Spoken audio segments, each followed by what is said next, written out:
issue before the court right now in a hearing that is still going on is whether or not he should ever have the possibility to get out of prison. Today has been an emotional day in court as one family member after another has talked about the victim, Nicholas Hokema. Now, Nicholas Hokema was working as a cab driver in January of last year when he unknowingly picked up a passenger who was fleeing JBLM on the eve of his sentencing in a separate child rape case. Police said Hokema took the soldier to the South Center Mall in Tukwila, where there was apparently a fight over the taxi fare. That soldier, Jonathan Kang Lee, then stabbed Hokema to death and left his body there.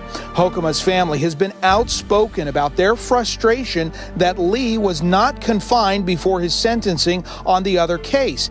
That family is still in court and under a gag order until the sentencing phase of this is over. Here is what Nicole Charcoti, his widow, told me at a hearing for this case last year. He was mine. I was his. He was mine. That was the way it was supposed to work.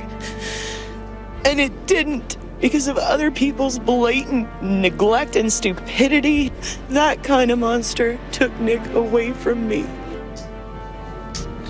Jonathan Kang Lee was a private in the Army, and he was stationed here at JBLM. He was charged with sex offenses involving children, and as I said, on the eve of that court-martial hearing, he drove off the base in an effort to flee. He was facing up to 64 years in prison for that sex abuse case, but he was not in custody ahead of his sentencing hearing. Today, we heard from, as you heard there, Nicole Charcoti, who's Nick Hokema's widow. We also heard from his father, his stepmother, and his sister.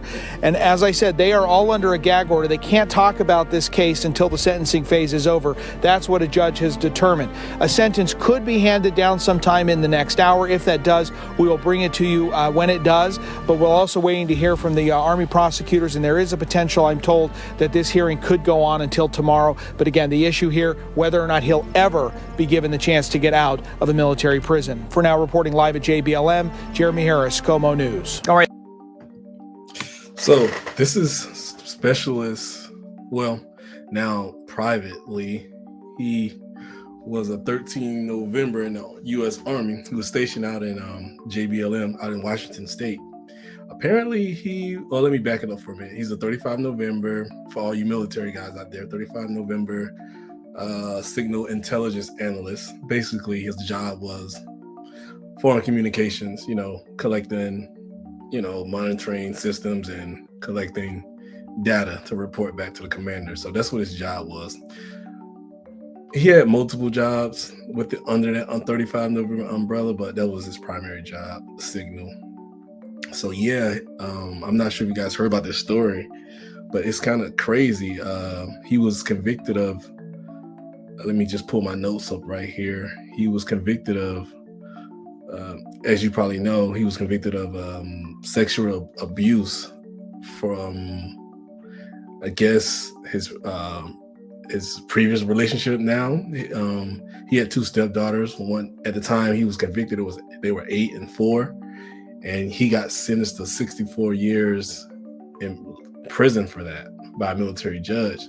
So I guess while he was waiting on trial to, I guess, be officially sentenced, he was restricted to base, and he couldn't leave base. But I'm not sure how they were regulating that. In the files and the notes I have here, he was supposed to be reporting to some officer daily, I guess, to check in until his court date came around for him to be officially sentenced. But I guess on the eve, like the reporter said, on the eve of that hearing, he disappeared. But this is the crazy part about it. Once he disappeared, he was actually gone for 12 days. Like, he was on the lam, on the lam, they would say, for 12 days while the military was looking for him and everything. So he was a deserter for 12 days. So this is an interesting fact right here. So he was a deserter for 12 days, right? That was on the 16th. He was supposed to appear in court January 16th, 2024, and he went missing for 12 days.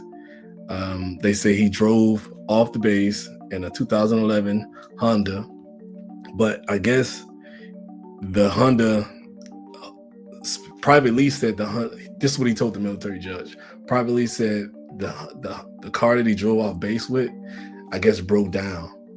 So he ended up calling a taxi. That's how the taxi driver got involved. The guy drove off the base with broke down. He had to call a taxi. He wanted a taxi driver to drop him off at the local mall around there. And then they got in an argument about a fee that he couldn't pay. So he ended up stabbing him.